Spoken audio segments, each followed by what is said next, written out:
primera de les gravacions que farem, a la primera de les converses que farem des de Facto amb diverses persones que pensem que poden ser d'interès pel nostre entorn de Facto.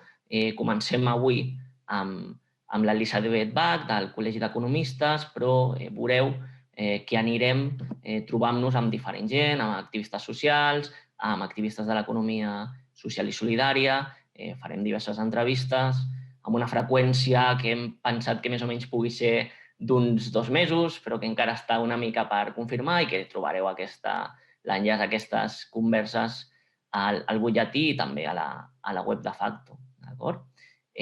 Comencem, com us deia, amb l'Elisabet Bach, que serà qui obrirà aquesta tanda de converses.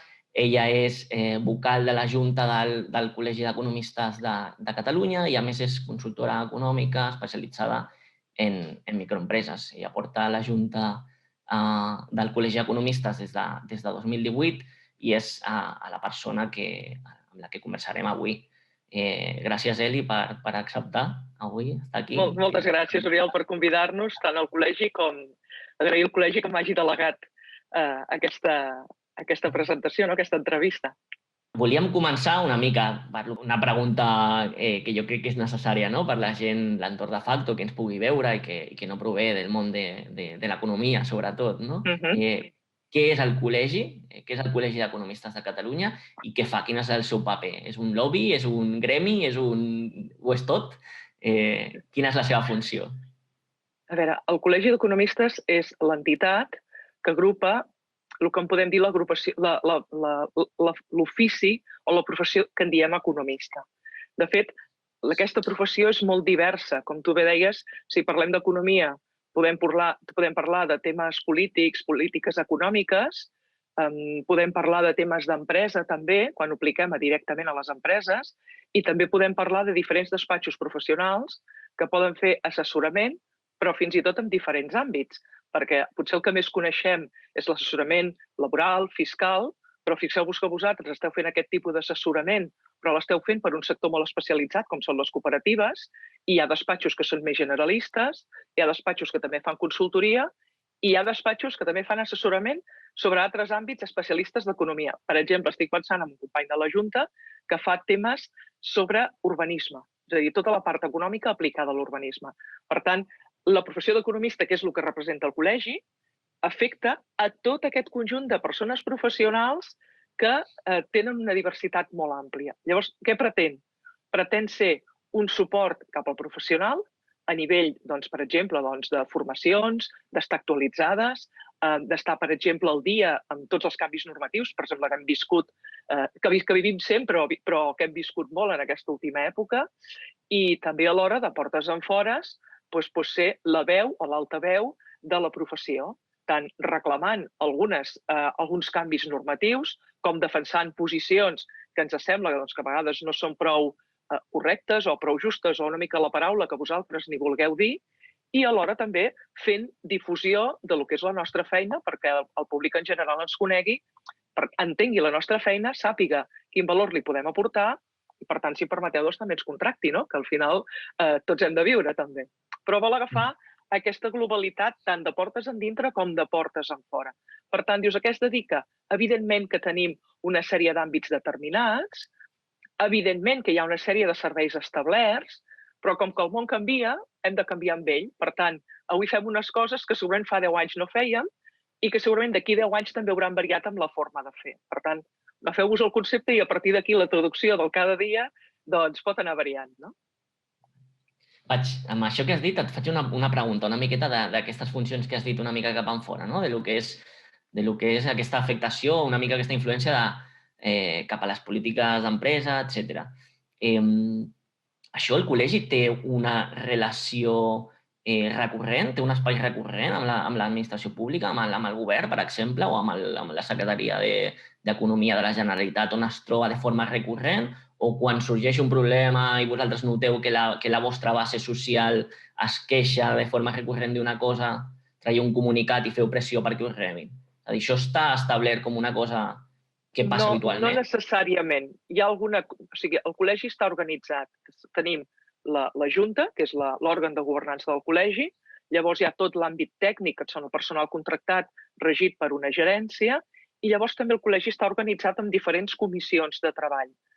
Alguna d'aquestes comissions, dintre el seu àmbit de treball, sí que pot mantenir relacions més o menys estables amb diferents òrgans o amb diferents entitats. No ens centrem només en un tema polític. D'altres vegades és en funció de l'ocasió, quan apareixen ocasions. De fet, per exemple, el degà, no sé si heu seguit una mica els seus moviments, però és constant la seva presència amb diferents entitats, a universitats, fent aquesta funció de cap visible i de vincle del col·legi cap enfora. Per exemple, la comissió de fiscalistes sol tenir reunions més o menys periòdiques amb Hisenda i amb tributs de la Generalitat. Però també per part dels economistes tenim accés, per exemple, la comissió també de fiscalistes fa periòdicament el que en diem els debats fiscals, a través dels quals les persones professionals podem enviar per escrit les consultes que tenim, i en aquests debats fiscals ve una persona d'ampli coneixement d'aquells temes i dona resposta en aquestes inquietuds que han pogut sortir en els últims 15 dies, 3 setmanes, un mes, que és una mica la cadència que hi ha amb els debats fiscals. Per tant, intentem que no només hi hagi a dalt de tot algú que es pugui reunir, sinó que, a més, tot això pugui arribar a les persones professionals, que som els que estem cada dia barallant-s'hi, i últimament més que mai, per dir una manera. Clar. Ara després aprofundirem també en temes, en tot el que ha passat en termes de Covid i en les mesures de reactivació econòmica, etc. Però abans d'això, una mica ho has contestat, però a veure si ho podem filar una mica més prim per gent que no sigui estrictament del món econòmic, o de l'assessorament o de la consultoria, etc. Per què li hauríem d'explicar als nostres clients que és important que nosaltres, que Facto, o que els membres de Facto estiguin col·legiats, i per què penseu que és millor que la seva assessoria, que la seva gestoria, que la seva consultoria estigui col·legiada al Col·legi d'Economistes enfront d'un altre que no ho estigui? Què podrem aportar o què podem accedir? A veure, podem dir que el Col·legi d'Economistes és un mitjà pel despatx per ser cada vegada millor professional, per poder oferir un molt bon servei.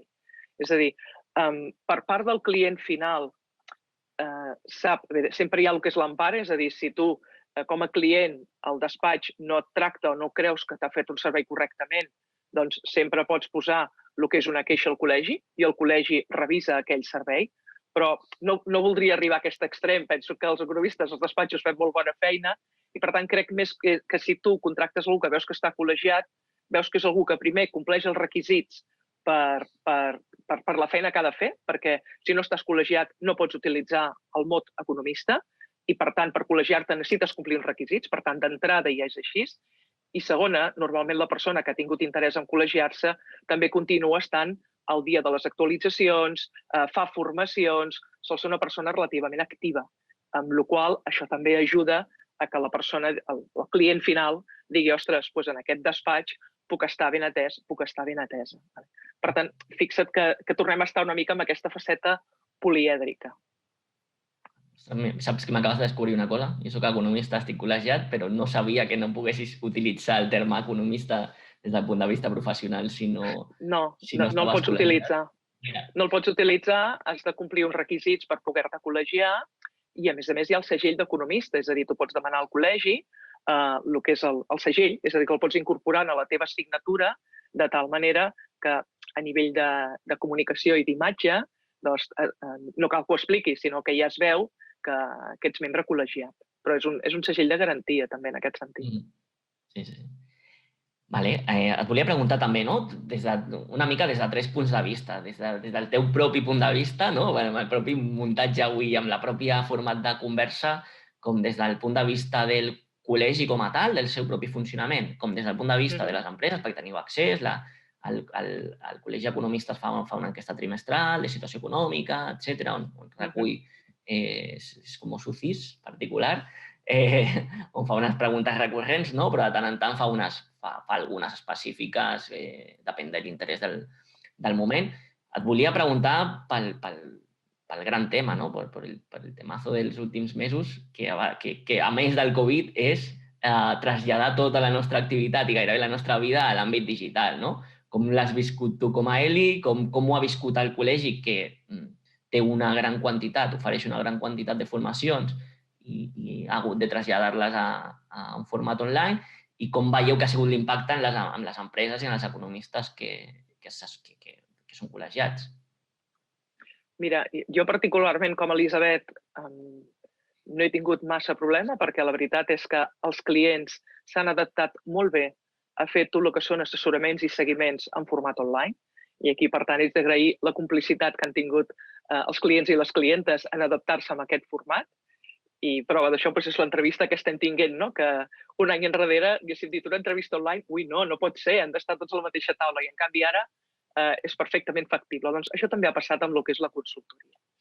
Per lo que és la part del col·legi, aquí haig d'agrair l'esforç que han fet tant des de gerència com tot el personal en l'adaptació, perquè no ha sigut senzilla. No ha sigut senzilla començar d'avui per demà a treballar des de casa. I la gent ja ha posat, on no hem arribat a nivell tecnològic perquè hem de treballar d'avui per demà i el canvi no és tan senzill, i ha arribat l'actitud i la proactivitat de les persones tècniques que en formen part, des de la persona que cobriria la porta si és que hi fos, que no hi és, les persones de recepció, fins a la mateixa gerència. Per tant, en aquest sentit, s'ha mirat de fer aquest canvi.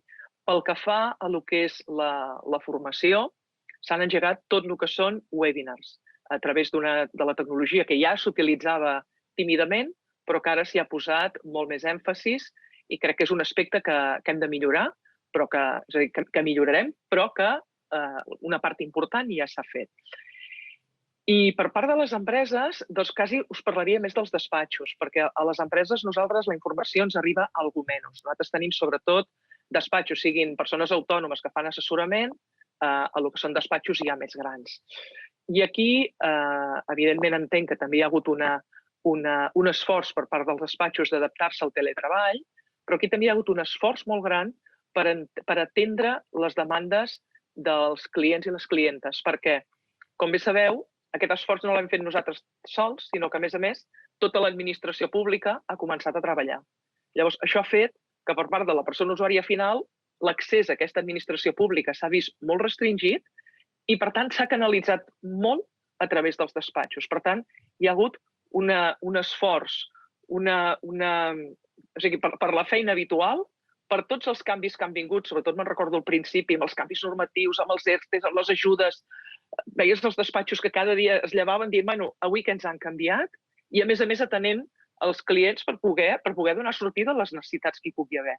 I això és un esforç brutal que heu fet tots els professionals i que, dintre les dificultats, evidentment, hi ha coses que encara no s'han solucionat, que encara estem portant cua, i d'aquí una mica el cop de puny que van donar sobre la taula el mes de novembre, però s'hi ha estat treballant durant tot aquest temps i hi ha un esforç molt gran a darrere, ja et dic, no només en teletreballar, sinó en canalitzar totes les necessitats que han sortit a través de les persones usuàries finals, que al final és el que intentem donar servei, no?, entre tots. Sí, jo crec que tots els despatxos estàvem en una mena de gabinet de crisi permanent, no? Després esperant reunir-nos després de cada Reial Decret, a veure què s'interpretava. Alguns no es podien interpretar gaire bé, sortia un aclariment a posteriori, no? En ser dies molt... Sí, i coses que encara no han sortit aclariments, coses que veurem cap on va la jurisprudència o veure com es resolen, no? Vull dir que fins i tot heu hagut d'assessorar o aconsellar sobre temes que no hi havia una certesa, no? És a dir, jo faig consultoria, però amb això col·laboro amb les gestories dels meus clients i a vegades davant de preses de decisions de dir-te ens sembla això, però fins que no comencin a sortir sentències no ho sabrem. Llavors tens una certa sensació d'impotència i potser els altres tampoc tenen la resposta perquè tampoc depèn de la persona que ha fet el Real Decret en aquell moment, no? Vull dir que, Déu-n'hi-do, hi ha molt esforç i moltes ganes de ser molt professional, però, evidentment, la realitat és la que és. Volia preguntar, ja una mica entrant en matèria, no? Per quina és una mica la percepció global del que han sigut les mesures de reactivació econòmica respecte a la Covid, no? Les de reactivació econòmica i les de frenar una mica l'impacte en el seu primer moment, no? Del posicionament des del col·legi, però també, com et deia, també la teva, no? Tant les de la Generalitat de Catalunya com les de l'Estat, si han arribat a temps, si no, si des del col·legi penseu que hi ha algunes mesures que no s'han tirat endavant, que vosaltres veieu molt clares i heu proposat a diversos estaments de forma reiterativa i no s'han aplicat, etc. Una mica que puguis fer 5 cèntims d'una opinió global, no? Tant del col·legi com teva, d'aquestes mesures que s'han dut a terme aquests mesos. A veure, des del col·legi entenem que la situació no és fàcil de gestionar. És nova per tothom i, per tant, no és fàcil de gestionar. Creiem que la primera envit que va haver-hi, amb totes les ajudes que es van posar a nivell de seguretat social, a nivell dels ERTEs, fins i tot les ajudes per persones autònomes, d'alguna manera van parar el cop. La problemàtica la tenim més ara, que els recursos són molt limitats i que, per tant, estem demanant a les empreses que estiguin en un període de semiactivitat, però no estem facilitant aquests recursos perquè puguin mantenir aquesta semiactivitat. Per tant, ens preocupa les conseqüències que es poden derivar d'això, tant a nivell pròpiament de l'empresa en si, de què pot passar amb aquestes empreses, dels sectors en concret que estan més afectats, com també del que et deia, d'aquesta normativa que ara està sortint, que constantment està canviant i que a vegades, fins que no hagi passat un temps i en surtin casuístiques, no sé si la paraula és correcta perquè jo no vinc del sector de l'advocacia, però enteneu-me, no? El fet que hi hagi demandes, resolucions, explicacions per part de les diferents entitats, de la seguretat social, del món laboral, etc. Estem vivint en un ambient de certa nebulositat. Per tant, les ajudes pensem que haurien de ser més altes o, com a mínim, tal com vam apuntar amb el tema dels autònoms i que després s'ha reconduït, doncs hauríem de pensar en ajudes que puguin ser accessibles a totes les persones que ho necessiten. No estem parlant de subvencions de qui faci la inversió que la demani, sinó que qui necessiti que la seva empresa sobrevisqui que la demani. Per tant, pensem que quan va haver-hi aquella famosa ajudes per persones autònomes que van ser tan desastre, doncs, evidentment, els fets demostren que allò no va estar ben plantejat. Sí que pensem que la manera com s'ha reconduït, on es va fixar un registre i on llavors s'ha pogut refer de manera molt més automàtica, com a mínim el procediment està més encarrilat. Una altra cosa és que hi hagi suficients recursos com perquè això pugui haver-hi una continuïtat, perquè aquesta situació s'està allargant abans que escurçar-se. I, per tant, ens preocupa el tema dels recursos, de com, per exemple, es gestionaran els fons europeus, com arribaran, quins canvis farem, perquè ens sortim enfortits com a sectors i com a país, no? I que salvem les empreses, perquè és molt més fàcil. Hem d'intentar salvar l'empresa perquè és molt més complicat crear-ne de noves i que arribin a la dimensió que necessitem perquè creïn llocs de treball i siguin viables, no? No sé si t'he contestat, Oriol, ja, com molts temes per aquí al mig. Sí, ara, aprofitant coses que has dit, em generaven algunes coses, no? Que et volia treure també, perquè penso... Clar, comentes, no és possible, no? No és possible que les ajudes del nivell que nosaltres les demanem arribin a tothom, no? I per arribar a un nivell mínim, pràcticament, necessitem de fons europeus i el dubte, no, que em sembla que generes és més de com es gestionarà i a què aniran dedicades. Però jo et volia fer un pas previ, no? Una pregunta prèvia que s'ha tractat molt, però que el plantejament principalment de la Comissió Europea respecte a aquesta crisi està sent superdiferent al de la crisi anterior. És a dir, segurament una demanda de fons de cobertura i algunes demandes i algunes ajudes que estan fent per part dels estats en la crisi anterior, la crisi financera anterior, immobiliària, aquí en el cas de l'estat, hagués sigut inviable i impensable, no? Per què penses o com et planteges el fet de que s'hagi fet aquest canvi, no? Tan gran, perquè és un plantejament totalment diferent d'enfrontar-se al repte d'una crisi, totalment diferent al de la crisi anterior, que no fa tants anys, encara que ja ho sembli, no comenci a semblar-ho. Com et planteges que pot ser? Això és una demostració velada de que l'anterior sortida de la crisi va ser un error? Una mica, quin és el teu plantejament respecte a això? No t'hi puc entrar en profunditat perquè no és la meva àrea d'especialitat. El que sí que penso és que el del 2008 va ser una crisi, entesa pròpiament com a crisi econòmica, on en aquest sentit va haver-hi tot un tema d'inversions, immobiliari, i d'aquí va derivar cap als diferents sectors. En aquests moments en diem crisi, però no és el mateix concepte. És a dir, hem partit d'una pandèmia on hem hagut de tancar les empreses per poder sostenir el sistema sanitari i que la malaltia no s'expandeixi. És a dir, hem de salvar les vides de les persones i hem de procurar que el sistema sanitari ho pugui fer. Llavors, això ha conduït a que hi hagi negocis que han hagut d'aturar la seva activitat. Però això no és una crisi econòmica típica tal com la conduïm. Per tant, em fa pensar que aquest canvi d'actitud ve perquè estem davant de coses diferents. I perquè jo quan estudiava sempre em deien que les crisis són cícliques, no? I potser el que diré és com una mica casolà, si em permets l'expressió, no? Però jo a vegades hi ha clients que em contracten i em diuen: Elisabet, vull que m'ajudis a que quan vingui una crisi no m'arruïni, vull que la meva empresa sobrevisqui. Llavors, jo l'única manera que conec de que les empreses sobrevisquin, i suposo que vosaltres deveu treballar en la mateixa línia, és que estiguin capitalitzades. Perquè quan et vindrà una crisi no ho saps. Jo no sé si serà demà, serà demà passat, i menys una pandèmia, ja no diguem això, no? Llavors, jo l'única manera que conec és que estiguin capitalitzades. Llavors, què procuro? Doncs gestionar o aconsellar als clients de tal manera que com podem generar benefici, aquest benefici com l'estalviem i quan s'han de fer inversions, quina estructura d'endeutament agafem perquè tinguem marge per poder complir aquests compromisos.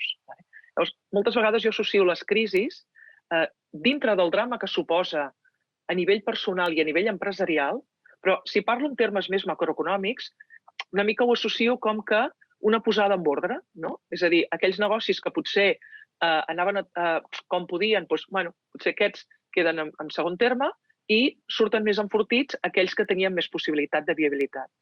I repeteixo que no oblido el drama que pot haver-hi darrere a nivell personal, però m'ho agafo més amb aquesta perspectiva més genèrica.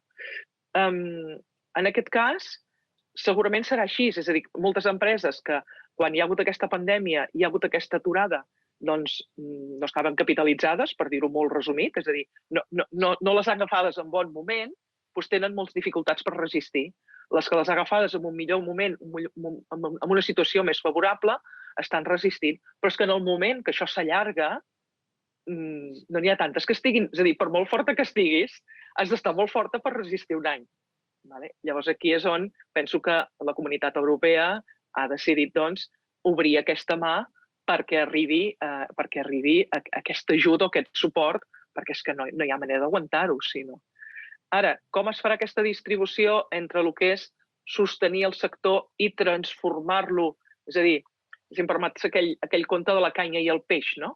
És a dir, quants peixos hem de donar i quantes canyes hem de donar, perquè si no els peixos un cop menjats no tenim continuïtat. Per tant, hem de fer entenc que el que hi ha d'haver-hi és una doble actuació per donar peixos perquè les empreses puguin sobreviure i en donar canyes perquè en puguem sortir enfortits com a empresa, com a sectors i com a país, no? També, com a economies. Genial. Doncs mira, et volia preguntar també sobre les dues grans polèmiques, diguéssim, no? Abans hem tractat així una mica general i et volia preguntar així una miqueta sobre aquestes dues. Alguna informació que pugueu tenir com a col·legi o alguna informació que tu puguis tindre per l'entorn, del que has viscut a l'entorn, els clients i demés, una mica que puguis compartir. La primera era els ERTOs, no? Com veus aquesta mesura específica mesura específica no, perquè ja sabem que ja existien els ERTOs abans, no? Però de potenciar aquesta via, si creus, a nivell d'estat, creus que és un risc l'allargar-los massa perquè generarà problemes a la hisenda pública o és el que hi ha, no queda un altre. Per altra banda, si realment la polèmica que veiem tota l'estona a mitjans és certa perquè cada despatx té la seva realitat una mica diferent i no sé si teniu una mica de dades més agregades de s'estan cobrant, no estan cobrant, s'estan cobrant amb tant retard com sembla, és de forma generalitzada o és puntualment qui el cobra tard. I l'última, s'hauria de ficar algun límit als ERTOs, ja no tant per part de l'Estat, de dir-li, ei, fiquem una data límit, sinó empresarialment, que es va plantejar i que al final va ser menys restrictiu del que semblava, és a dir, que no puguin accedir a ERTOs a empreses que hagin repartit beneficis, etc. Una mica sobre aquest, no? Els ERTOs, que és també una de les paraules màgiques de finals de 2020, que l'hem sentit molt a parlar, què en penseu i què en penses sobre tot això que plantejo una mica? A veure, els ERTOs crec que van ser una gran ajuda per les empreses per poder parar el cop. Per poder, quan van dir, doncs tanquem, ja que no tenim activitat, com a mínim que reduïm el cost al mínim imprescindible i, per tant, aquí penso que tots hem fet un esforç, tant les empreses en si com les persones treballadores, perquè també elles han deixat de cobrar una part del seu sou quan estaven en ERTO. No és el mateix una mesura temporal d'1, 2, 3 mesos que una mesura quan s'allarga. Almenys el que jo he vist a les empreses amb les que col·laboro, els ERTOs, quan l'activitat està aturada, es continua necessitant. Sobretot amb activitats molt aturades, com poden ser events, hotels. Els hotels tenen obert però tenen poca demanda, restaurants, per tant, continua sent una mesura de contenció de la despesa molt important. Quins límits s'hi han de posar? No els tinc clars. És a dir, és possible que n'hi hagin d'haver, perquè, evidentment, aquesta mesura no pot ser infinita, però igual que no podem demanar que ho aguantin totes les empreses, també hem de procurar quins límits hi posem, perquè, si no, és possible que tampoc sigui sostenible a nivell general. Ara bé, per mi la prioritat és que el teixit empresarial se sostingui, el teixit empresarial i laboral se sostingui, perquè és molt més difícil que se'ns morin empreses, crear-ne de noves i que creïn ocupació, que no pas mirar de sostenir empreses que estan en funcionament i que els hi has de donar una part econòmica perquè puguin sostenir-se. Quin límit pot tenir això a nivell estatal? No ho sé, jo no vaig fer economia de polítiques econòmiques i, per tant, no tinc fàcil el càlcul. Però entendria que es busquin, donat que estem parlant de coses que duren molts mesos, entenc que es busquin aquestes mesures o aquests límits, o com gestionar-ho, perquè una mica tot sigui compatible. Per altra banda, també és cert que unes dificultats importants, i això quasi m'ho corroborareu més vosaltres, és aquesta nebulosa que et deia. Les ERTOs del principi van començar a cotitzar la Seguretat Social després d'estiu. Ara hi ha empreses que s'estan plantejant que potser han de fer alguna extinció de treball.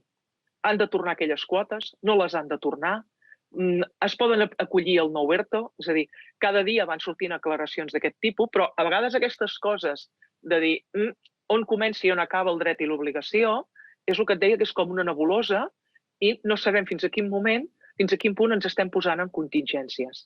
Per tant, hi ha un tema de si per mi es necessiten, perquè al final hem de mirar de veure com ho aguantem, ha de ser una complicitat de totes les parts i alhora també hi ha d'haver-hi claretat jurídica, perquè si no estem prenent decisions que potser ens vindran amb problemes d'aquí 6 mesos, un any. Però quasi que això et tornaria la pregunta a tu, perquè segurament ho viviu en pròpia pell, vosaltres mateixos, no? Sí, vam estar molt de temps a l'inici. Després vam fer algun aclariment, però el que dius, sobretot hi ha molts problemes amb això, amb gent que s'ha acollit a l'ERTO, això, saber si pot acollir-se a la següent ronda, si ha de retornar quota. A l'inici van com deixar molt clar que sí. Després sembla que han anat flexibilitzant a poc i ara sembla que depèn gairebé, no? Que depèn del mes en el que ho demanis, et tocarà una cosa o l'altra segons si ho han acabat d'especificar o no, no? Sembla que conforme es troben el problema ho han una mica resolent, sí. Està sent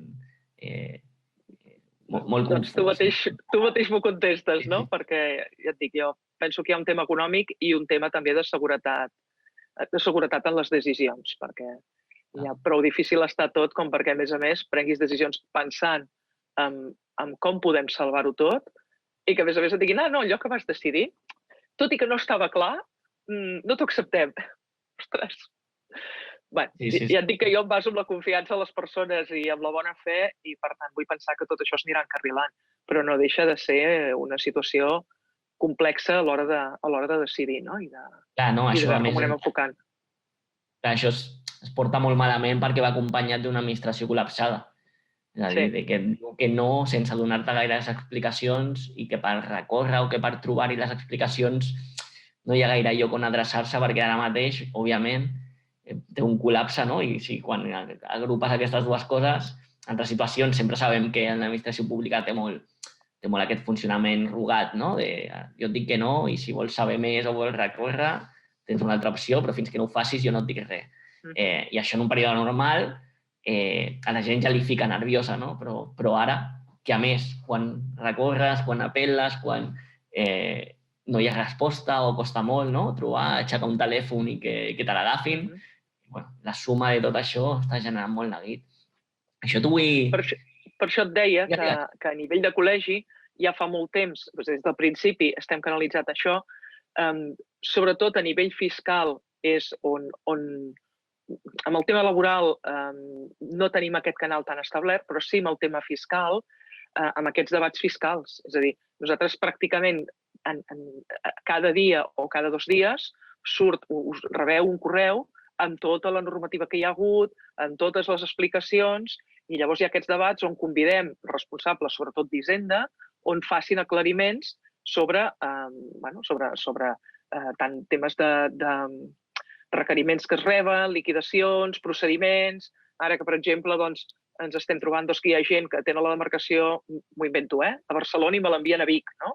Doncs una mica totes aquestes coses es procura donar resposta tant per aquest contacte directe que tenim com perquè les persones col·legiades pugueu plantejar-los i, per tant, dintre del que és aquest debat fiscal es pugui donar resposta. És a dir, la situació és la que has descrit tu.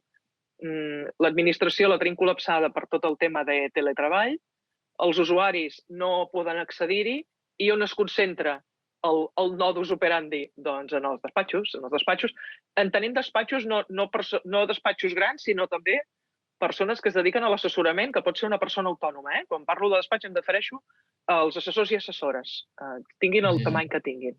Llavors, a través de col·legi, ja et dic, des de fa ja tots aquests mesos anem informant, som molt actius en informació, som actius en formació també, i llavors on no arriba aquestes dues coses més estructurades, en crear aquests canals de resoldre consultes. Que falta feina per fer? Segur, sempre. Però, valorem també la que fem, no? La que fem entre tots.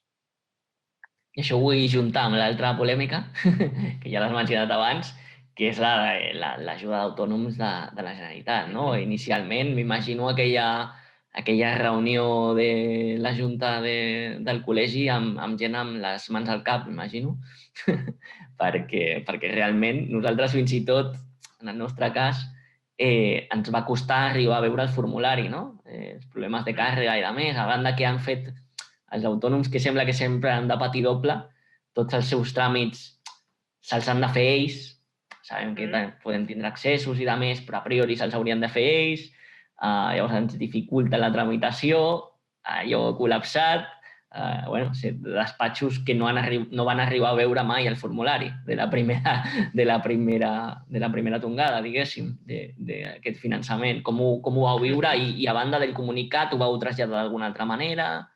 Us vau reunir amb ells? A veure, ho vam viure amb molt nerviosisme, perquè, clar, vam estar 2 dies, els despatxos ens deien portem 2 dies penjats d'internet, mirant d'accedir, no podem accedir i quan finalment algú ha pogut accedir resulta que estava tot exhaurit. Per tant, amb molt nerviosisme, tant pel tràmit en si com per la resposta als clients, perquè, clar, amb una persona que t'ha encarregat el tràmit d'una subvenció, que a priori sembla una cosa molt senzilla, doncs com li dius, no, és que no he pogut accedir, no t'ho he pogut tramitar. Home, és que ets el meu despatx. El despatx no deixa de ser l'assessor, l'assessora no deixen de ser la persona de confiança, no? És aquella persona a qui pregunten quan no sé ben bé on anar per temes d'empresa, pregunto a l'assessor, l'assessora de confiança per veure si em pot orientar, no? Per tant, va ser una cosa com difícil de processar, no? Llavors, d'aquí que en aquest sentit elaboréssim aquesta carta, la vam fer arribar a la Generalitat. Com us deia, part d'aquesta feina dintre el que és la part tècnica s'han anat tinguent aquests contactes i s'han anat fent, el que sí que esperàvem era tenir un contacte a més alt nivell per part de Deganat, que aquí se'ns van tirar les vacances a sobre i ara estem a l'espera de que ens donin resposta. Jo em temo que, havent-hi les eleccions pel mig, aquest tema s'allargarà. Però sí que és cert que la feina de formigueta més a nivell intern ja es venia fent i s'ha mantingut i, de fet, no només el Col·legi d'Economistes va alçar la veu, també ho van fer altres entitats. I, de fet, aquest tema es va reconduir. Es va reconduir amb un procediment diferent, amb més pressupost, i, per tant, confiem que totes les persones que necessitaven aquest ajut o estan en tràmit de cobrar-lo o estan admeses. De fet, nosaltres, a nivell de despatxos, no hem rebut cap més queixa dient que m'he trobat en problemes. Com a mínim aquí, els col·legiats i col·legiades, com a mínim van poder fer la seva feina. Una altra cosa és que després la Generalitat compleixi i arribin els diners, que confio que també. Però com a mínim van poder fer la nostra feina, que la primera tongada no la van poder fer. Totalment. Sí, va haver-hi va estar a punt de passar el mateix amb ajudes al sector cultural i de més, però vam veure el lío de les ajudes als autònoms i la van paralitzar i al final ho van fer com ara, diguéssim, que sí que està funcionant, diguéssim, i que sí, a partida pressupostària a priori hauria de tirar endavant. Volia fer una pregunta que abans la Mary em deia que potser jo crec que no, però que la Mary em deia que potser podia ser incòmoda pel fet de que tu en formes part, no? Però jo et volia preguntar sobre canvi de terç totalment, després tornarem més a àmbit econòmic, però canvi de terç totalment, sobre la paritat del Col·legi d'Economistes, sobretot els òrgans de govern. Tu ets una dona, estàs dintre de la Junta, com ho vius, com són les juntes, com ho eren abans, quina proporció d'homes i dones hi ha, amb la informació que pugueu tindre de les enquestes trimestrals, no sé si teniu informació dels despatxos professionals, bretxa de gènere, també salarial, etc. O sigui, tant la teva situació dintre de... No, al contrari, t'agraeixo la pregunta, digue-li a l'Amèrica que gràcies per la pregunta i per l'oportunitat de parlar-ne. En el sector economista tenim una paradoxa, que és que una part molt important de les universitats, et diria una mentida si ara et digués el percentatge, però hi ha un pes molt important del sector femení. En canvi, dintre del Col·legi d'Economistes, ens trobem que, quan mires, per exemple, les jornades, la participació que hi ha, o les formacions, no hi ha massa... S'inverteix la proporció. Aleshores, una de les coses que a mi em van transmetre tant l'Anton com l'Oriol, quan em van convidar a formar part de la Junta, era que volien treballar per incrementar la presència femenina tant en el col·legi, o sigui, des de dalt fins a baix, és a dir, de les persones que hi participen, com en aquest cas amb la direcció. I, de fet, de mica en mica anem fent coses en aquesta línia. Per exemple, aquest any a la Jornada dels Economistes vam demanar que a les ponències, a les persones que estaven a la taula presentant les ponències, hi hagués presència femenina. I que també, a més, hi hagués presència de joves, perquè la Jornada dels Economistes d'enguany era joves i futur, i, per tant, hi havia d'haver-hi una presència de joves. A la Junta, els estatuts diuen que la Junta s'ha de fer, com a mínim, amb la paritat de persones col·legiades, homes i dones. Si no recordo malament, em sembla que estem al 25%. De la Junta de 20 persones, si no recordo malament, som 7 dones. Per tant, tant l'Oriol com l'Anton van tenir aquesta idea de potser no arribem a la paritat, però sí que hi ha un percentatge més important femení respecte al que tocaria si complíssim només el que diuen els estatuts. Per tant, crec que anem fent passos en aquesta línia, en fer visibles les dones. Per exemple, quan va haver-hi allò de la Covid, al principi de tot, des del col·legi, des de l'àrea de comunicació, es van engegar tota una sèrie de videopíndoles per tal de posar opinió en diferents temes que estaven passant. Doncs aquí també es va posar una mirada en què hi hagués homes i dones. El que passa que no et negaré que no hi ha una dificultat en trobar persones de referència. És a dir, els homes són molt coneguts perquè ja fa molts anys que hi treballen i, en canvi, trobar dones en segons quins àmbits, doncs, segurament hi són, però les hem de conèixer. Llavors, crec que una de les coses que estem fent en aquests 2 anys és com fer la llista, no? De dir qui tenim que pugui parlar d'aquest tema amb autoritat i, a més, sigui dona. I, per exemple, tenir una mostra, la companya l'Ester Oliveres està des de la Junta, però ella, com a presidenta de la Comissió d'Igualtat i Diversitat, s'han encarregat de fer una exposició que la idea era fer-la en el col·legi, però en temps de pandèmia ha sigut digital i s'ha fet publicitat a través de les xarxes de dones economistes dels últims temps. I si seguiu només el col·legi, doncs veureu que cada mes són 12 dones, 12 mesos, 12 dones. Doncs ha anat sortint una dona amb la seva biografia i perquè considerem que té un pes rellevant com a dona economista. Bé, vull dir, penso que és important aquesta feina, que d'alguna manera també s'hi puguin emmirallar la resta de dones economistes, no? Perquè, evidentment, tenim una presència i tenim coses a dir, per dir una manera. Em sembla superinteressant. Ja hem d'accedir a aquesta llista, a veure si també la podem aprofitar també per a següents converses. No sabia, jo per exemple no sabia què s'estava fent i em sembla superinteressant. Només mireu el que us dic, les càpsules, les píndoles Covid-19, que veureu que hi ha diversos temes presentats per dones i ja et dic, és una feina que l'hem de fer, per tenir persones referents, no? Superinteressant i superpotent tot això. Et volia fer un altre també, no? Ara m'estic aquí. L'altre que és potser... Ara fa temps que no passa, no? Però sí que és cert... Clar, jo surto de la carrera just...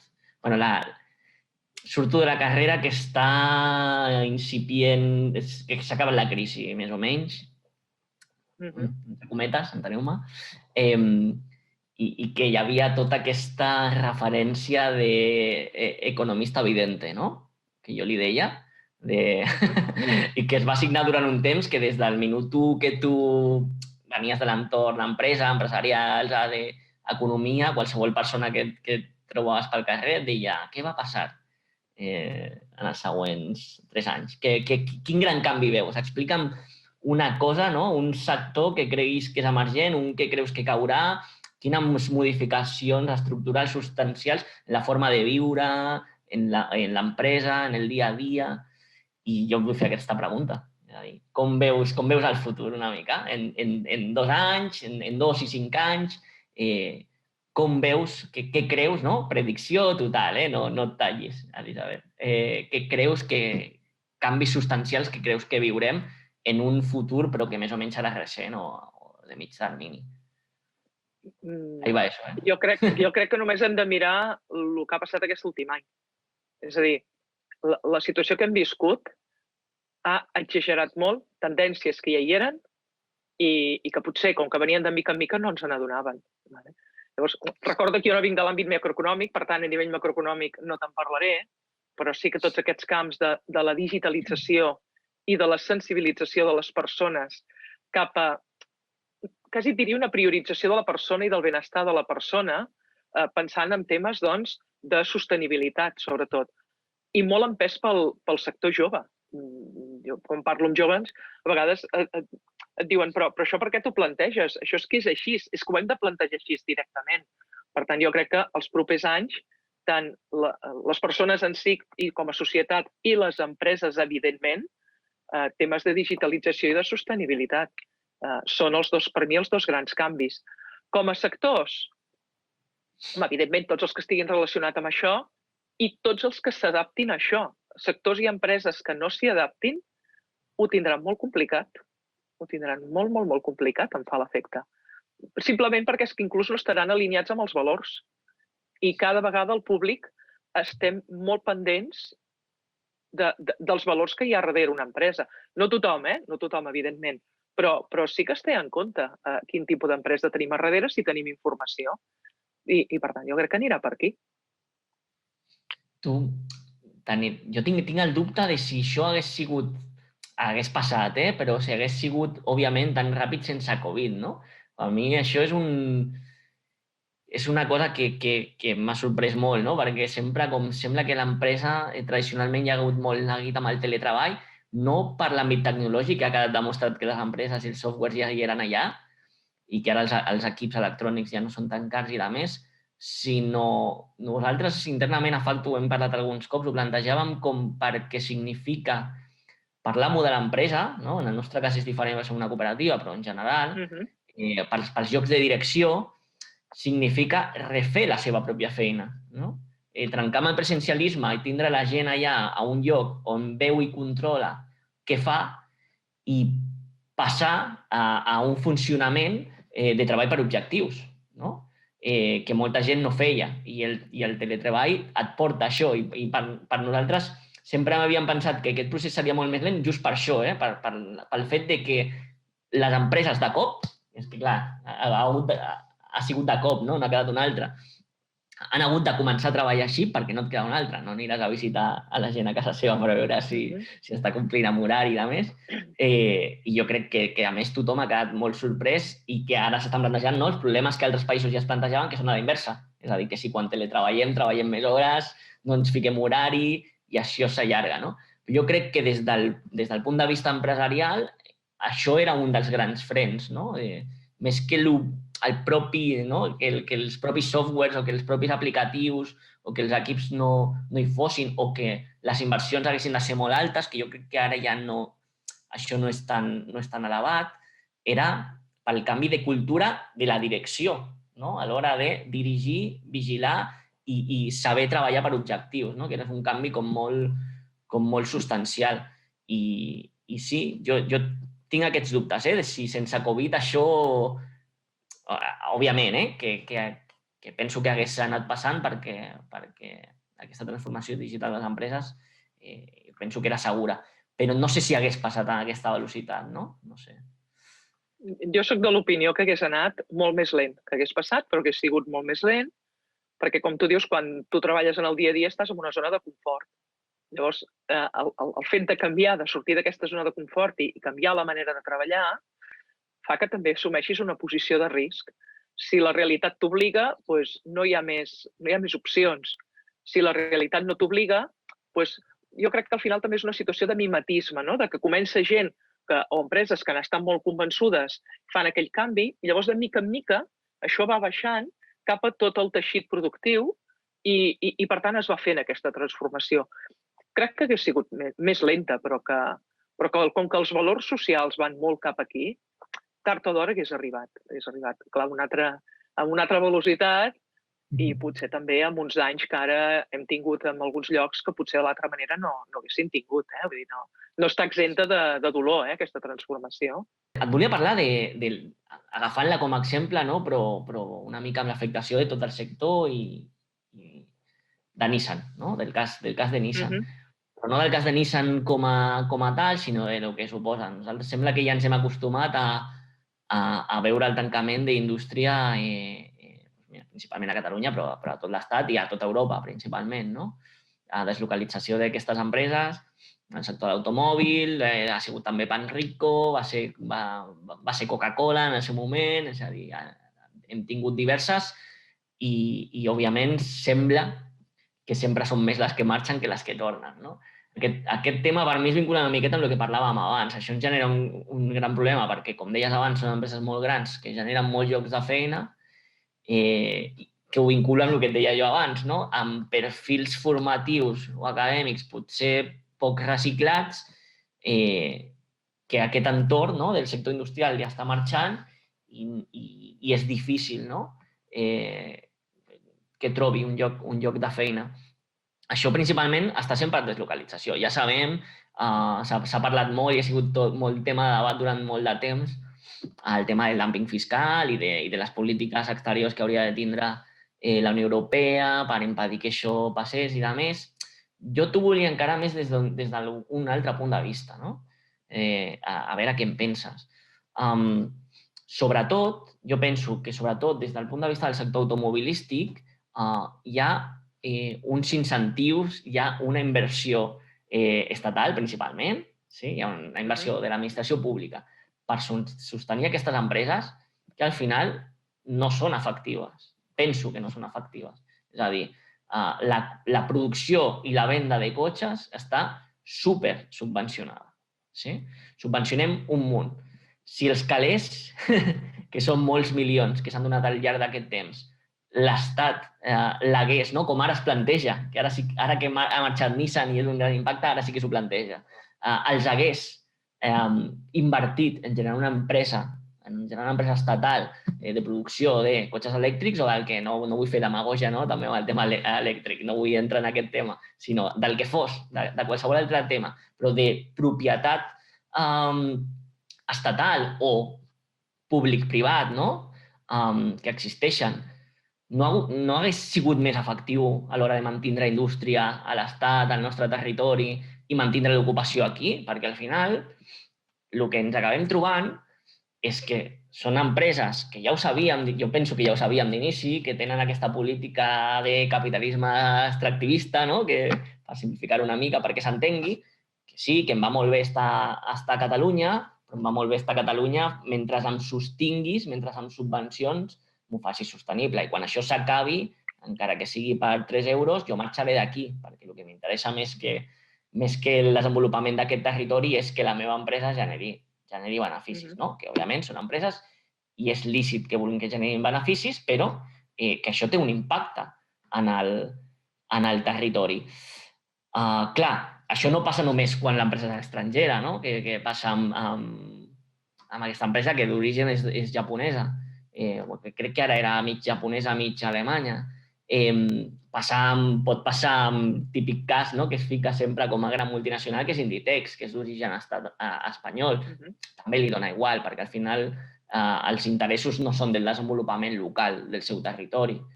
Són empresarials en el mal sentit de la paraula, que de vegades he tingut, no? El sentit empresarial. Llavors, què en penses d'això? Tenim forma de frenar-ho? Hi ha una política polítiques que es podrien desenvolupar per frenar aquesta sangria de desindustrialització que tenim? Podem sobreviure sense indústria? Em fas moltes preguntes i molt difícils, Oriol? No et sé donar la solució, però sí que podem fer-hi una sèrie de reflexions. És a dir, hi ha una sèrie de sectors que són tradicionals i que són claus en el nostre territori. Un d'ells és el de l'automòbil. En aquests moments aquest sector és un dels que està passant per processos de canvi importants, tant per tot el que és el que deien de sostenibilitat, és a dir, la incorporació del cotxe elèctric als cotxes híbrids, com també per un canvi de model de negoci. És a dir, no sé tu quants companys i companyes tens que t'han dit, jo ho dic perquè ahir me'n vaig trobar una de companya, no? Que em va dir, m'he vengut el cotxe i el dia que necessiti cotxe ja el llogaré. Aquest és un fenomen que s'està generalitzant. I sobre això, aquestes grans companyies ja estan començant a agafar posicions. És el que en termes generals en diem el pay per use. El model de pay per use també està arribant a aquest sector. I per tant, com pot afectar això a la producció de vehicles? Per què per un estat és important donar suport a aquest sector? Doncs perquè al voltant d'una indústria d'aquestes grans es crea una gran xarxa d'empreses del territori que li donen servei. I crec que aquí és una mica la llaga. Perquè, com bé dius tu, a la que se'n va una Nissan, no és que desapareguin aquelles persones que hi treballen directament. És que tot aquest sector es queda sense, com si que fessin un Montferrat i es perd la IEMA, no? És a dir, es perd l'empresa principal, l'empresa tractora. Aleshores, quin tipus de polítiques, i recordo que no sóc especialista en polítiques econòmiques, però quin tipus de polítiques penso que es podrien reforçar i que potser aquí els fons europeus ens haurien d'ajudar? Doncs, primera, dissenyar la política. I segona, a dissenyar polítiques on l'empresa tractora la creem directament aquí. I potser ens hem de començar a fixar en aquells sectors on, pensant en Catalunya en concret, tenim potencial.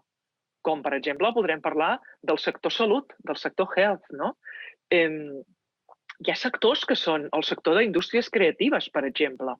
Per tant, busquem sectors que tinguin recorregut on pugui haver-hi no una, sinó diverses empreses principals de Catalunya, perquè, a més, l'empresa que és del país té un arrelament al país i potser deslocalitzarà, però no deslocalitzarà tot. Almenys això és el que s'ha anat veient amb algunes d'aquestes empreses. I l'última reflexió és el concepte d'industrial. Jo crec que el sector industrial és importantíssim. És el que crea valor afegit, és el que sosté moltes vegades també el sector serveis, és el que genera, com tu deies, capacitat d'inversió, capacitat de desenvolupament, capacitat de llocs de treball. Ara bé, potser el que hem de començar a pensar és què entenem per sector industrial.